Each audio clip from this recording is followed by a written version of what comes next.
Kalau nak elak isteri hamil, jangan bersama waktu subuh je ke? Alamak, sebenarnya macam ni. Untuk fahami, wanita sebenarnya dia bertelur, ovulasi sekali je dalam 1 bulan.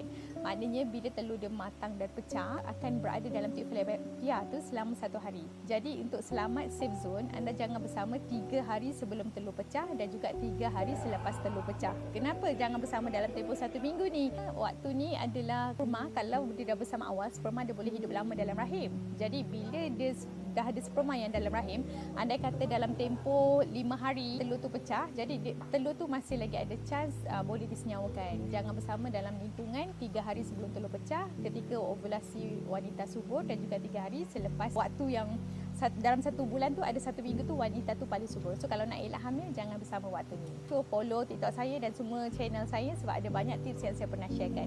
Tengok dekat playlist atas tu. Jangan lupa minum air putih sekali sehari sebelum sarapan.